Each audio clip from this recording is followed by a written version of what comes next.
All right. So, so in general, New South Wales is, in our opinion, pretty fantastic. We are expecting a huge amount of businesses to be eligible just because of how flexible the eligibility criteria is, especially around the 30% drop. So I'll kind of walk through there's two main grants. The JobSaver grant is a recurring grant, and there's a once-off grant I'll cover second. But the JobSaver grant, the purpose is to keep staff employed or the headcount in the business the same as it was on the 13th of July moving forward throughout the lockdown. So that's the purpose. The amount of the grant is 40% of weekly payroll. Now, they have changed a fair bit of this since they first released it, and I think they've only changed it in the last couple of days. Fantastic for us when we're trying to advise clients, but anyway. So 40% of weekly payroll, a minimum of $1.5 grand a week, up to a maximum of $100,000 a week. That's huge. That limit was 10K a week, but it's gone up to 100. For non-employing businesses such as sole traders, it's only $1,000 a week. So because there's technically no payroll to pay there, so it's okay.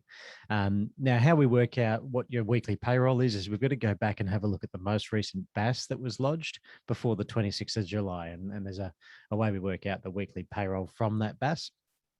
But we unfortunately can't go and look at what the payroll was the week before lockdown. It kind of doesn't work like that. So if you have hired people since your last BAS was lodged, and in most cases that will be the March BAS, then you may not be getting 40% of your current wages. It'll be 40% of what your wages were a few months ago when that BAS was lodged. It's backdated payments, then fortnightly from then on to cover costs incurred from week 4 of lockdown onwards, so 18th of July 2021 onwards. Applications are already open and they close currently on the 18th of October. The other thing I might mention here is that it currently closes on the 18th of October, I'm guessing, if lockdowns aren't extended. So again, the further we go into these lockdowns and government required shutting of our businesses, the more assistance that we are seeing in most cases. So so we do expect if things continue to be extended in the lockdown side of things, then the grants should also be continued. Don't quote me on that, but that's what we have seen and do expect. Now, the eligibility on the JobSaver grant is the ABN should be registered in New South Wales. But if the ABN isn't, so if you've got a Queensland headquarters, as an example, but you still operate in New South Wales, then you just need to provide evidence for that. So whether it's a signed lease or some sort of evidence that you have an operation in New South Wales. A revenue decline of 30% or more over a minimum 2-week period between 26th of June to 28th of August. So that's a huge window. The window's changed about 3 times, but that's a huge window now. I've got an asterisk there because it can change again, if we get extended. And we compare that same 2-week window with a period in 2019 or 2020 or 2 weeks prior to lockdown. So the 12th of June to the 25th of June, 2021. So it's very broad there. We've got a few different cracks at it, which means, when we get the ruler out to measure the numbers or the decline in turnover here, we're going, all right, this 2 weeks, and then we move forward a date to, let's say the 29th. Sorry, I'll make it easy for myself. The 1st to the 14th, we look at what that turnover decline has been. Then we go the 2nd to the 15th, and then the 3rd to the 16th, and then the 4th to the 17th. It's pretty crazy calcs just to make sure we get the maximum decline in turnover, and that's more relevant for the second grant I'll cover. But there's just, like, it may seem simple on the surface of 30% decline or more, but when you're trying to work out how to get the maximum return here for a client, it is actually quite complex. But the great news is we've got lots to compare it to. The bad news is that just takes ages to work out. Anyway, this is a massive grant though. If you've got a weekly payroll of 20 grand a week, you've probably got a couple of $1 million of turnover, then this is like, 40% of 20 grand is a decent amount. That's going to massively help your business cash flow out. And again, just remember, like JobKeeper was, you don't need a 30% reduction for the whole term of the JobKeeper or the JobSaver grant. You just need to have had a 30% drop in a 2-week comparable period. So yeah, we've seen clients where they've been ineligible apart from 2 windows, two days of windows, but they still tick the box here, and we're able to apply for the grant here. So it is, yeah, please don't write yourself off that you're not going to be eligible for any of these grants.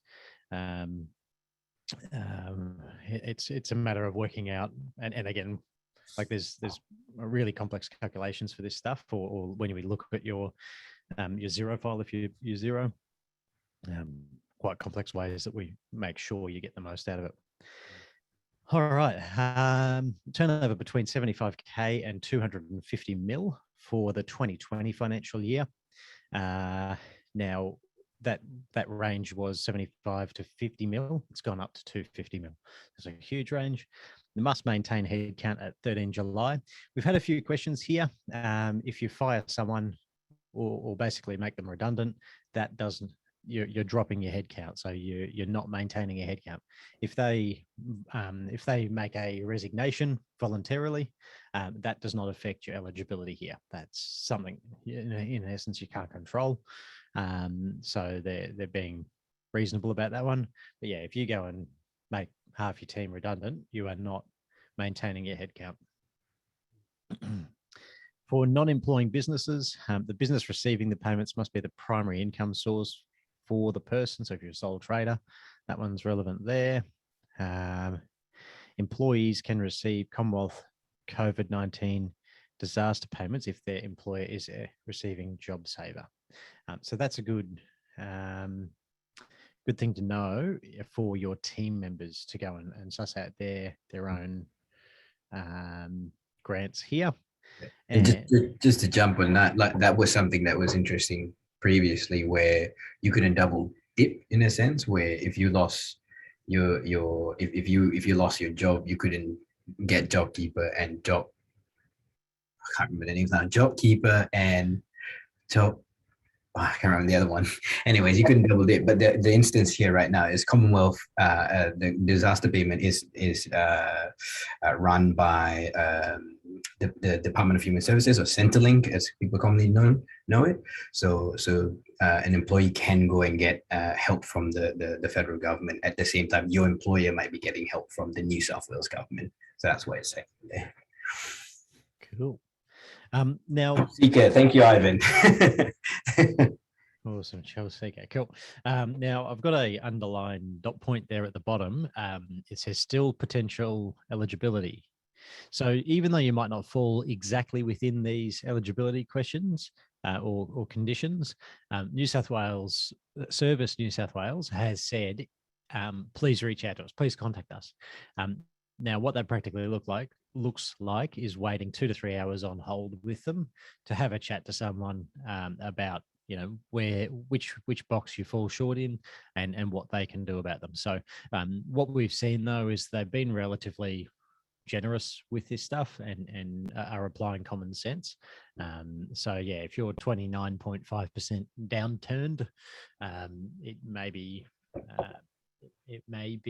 that you could be eligible for some of this stuff still. So it's just it's almost like a case-by-case basis from that point onwards.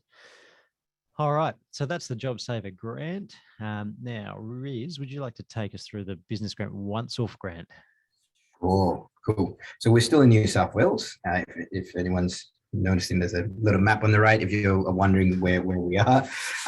So we're still in New South Wales right now. There's another grant called the once-off business grant. It really is just a once-off payment of different kind of tiers that they have. And the reason for those different tiers is it depends on your turnover.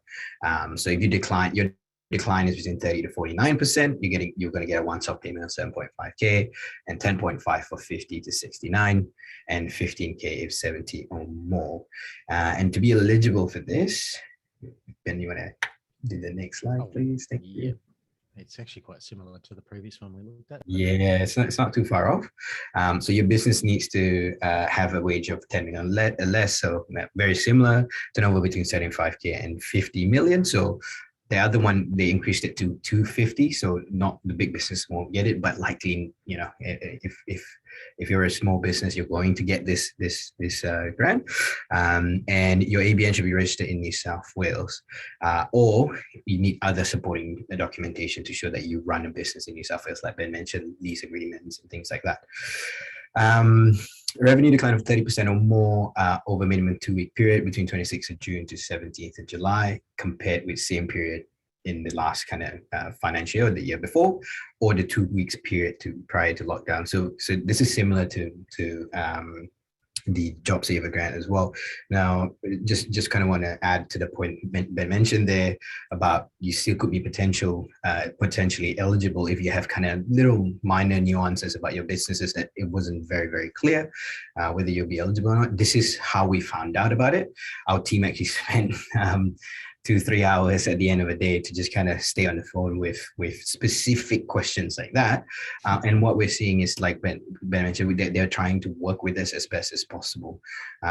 So between, if you genuinely have a reduction in turnover, I mean, let's be pragmatic about this. If your business really got hit hard because of the lockdown, I urge you guys to actually go and reach out to New South Wales, Service New South Wales, and try to get this grant, both of them, Job Saver and Business Grant as well.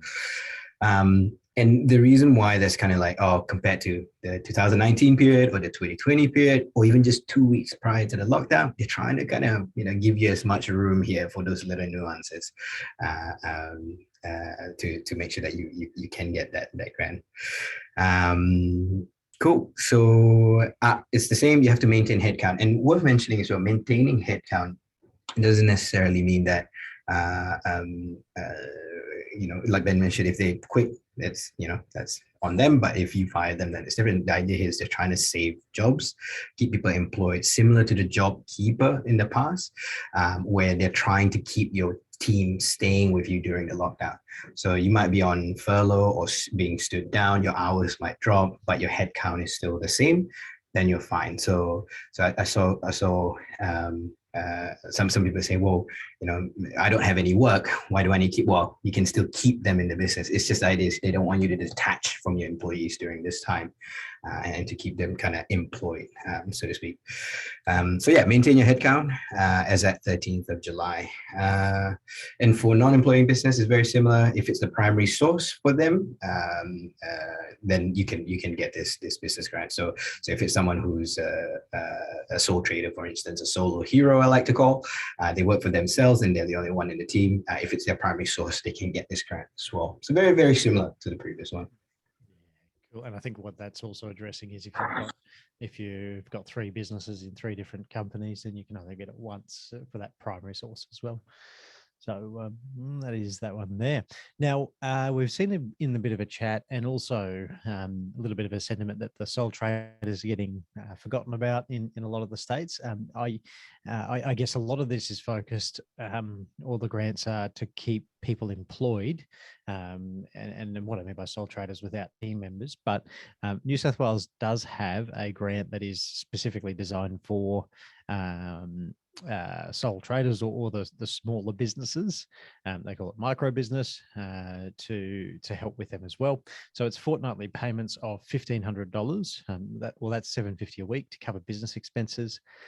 It's for businesses with turnover between 30K and 75K for 2020. Revenue decline of 30% or more. So this is very similar to the previous ones we've looked at, as in the last 2, the Job Saver and the once-off payment. So you need to show that 30% or more decline. They've got to have business costs for which there is no other government support. So if they've waived your liquor license, we can't use it for that. But I'm sure there's heaps of business expenses that there is no government support for. So that should be easy to sort out. Need to maintain headcount if you are in an employing business. Otherwise, it needs to be the main source of income for that sole trader or the associated person if you use another structure. So that is the micro one. Now, I did add on the end, there's a few more bits and pieces of support for New South Wales, which we're not going to go into huge detail, given it's a pretty limited scope of people who these are eligible for, but accommodation providers like hotels, motels have their own little thing going, and also payroll tax deferrals in New South Wales. So I've seen some better payroll tax concessions in other states than compared to New South Wales, but you do get deferral, so you can wait to pay those amounts if you are hitting that payroll tax limit and get penalised from hiring Australian employees, which, yeah, there's my little rant on payroll tax. But anyway, it's it's one of those things that it is what it is. All righty. There's so many other little things here. Like they're really trying to help here. There's things like land tax concessions, you know, and there's other non kind of quantitative or funding help as well. They've got a short-term eviction moratorium to make sure that you don't get kicked out of your home if you can't pay your rent and things like that. There's quite a bit on the Service New South Wales website if you guys want to check out all that stuff there. I recommend if you're really getting hit hard, really hard by this, and you need every single help possible, dive into that website, go through it. There's some serious help there. Yeah, absolutely. Yep. Alrighty. So that's basically ending our talk through New South Wales, and the next state we're going to be on